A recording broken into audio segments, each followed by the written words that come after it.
Hi everyone, this is Un Kyu Lee, a builder of microjournal. Today I am here with the Cardputer with microjournal firmware.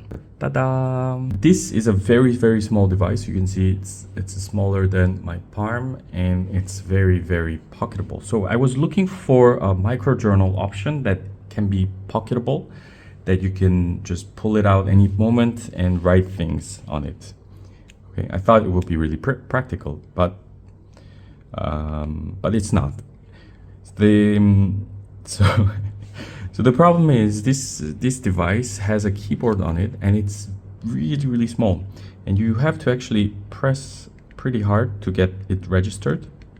And the problem is that these keys are like one finger would cover like 3 keys at the same time. So pressing it precisely takes a lot of focus and attention, and it's very difficult to type. In a scale, let's say if you are writing on a keyboard, that would be the most comfortable way to write. And if you're writing on the phone with the screen keyboard, that's okay to write, let's say, but you wouldn't be able to write long paragraph with it. With this, it's worse than that. So I wouldn't write more than a sentence with this. So even if it's named microjournal, I wouldn't recommend anyone to write journal on this. All right. But if you really have uncontrollable desire to have such a tiny device and you have to write journal on this, then maybe it's worth a try, because this firmware has all the features that microjournal has. So basically you can write and delete, and you can also navigate through the text that you have written. So the basic editing features and also the sync features are all there, same as the microjournal revision 6.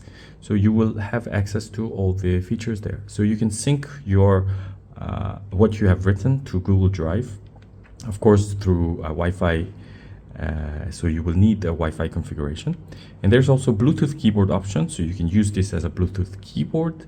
And this means also what you have written can be sent over this connection. And you can change the brightness, you can change the background color. Let's put red and the font as white.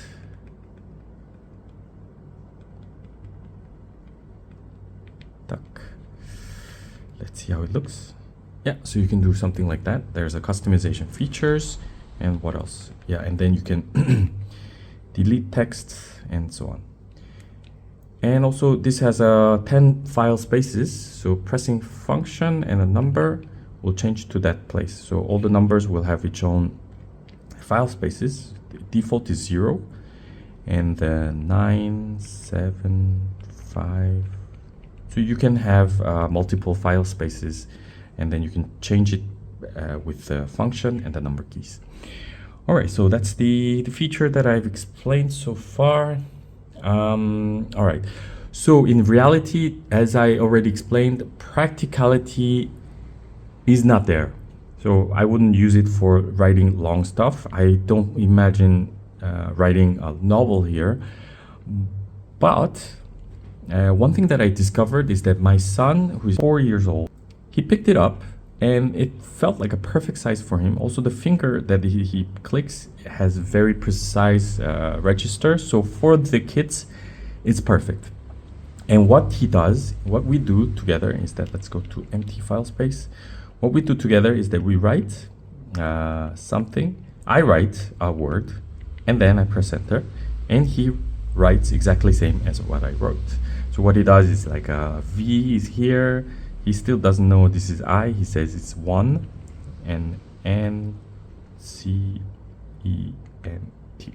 So he writes like this, and he give it back to me, and then ask me to write another words. So I write like Disney, and then he writes again on the bottom, and so on. So this is how we play, how I play with kids. And for that, it's kind of a surprising discovery that it's actually working really well for the kids' fingers. So that's nice.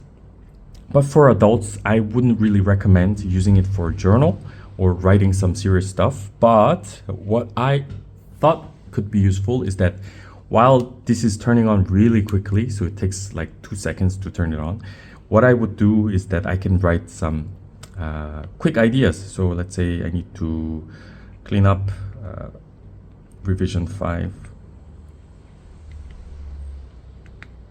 manual, so I can just write like this,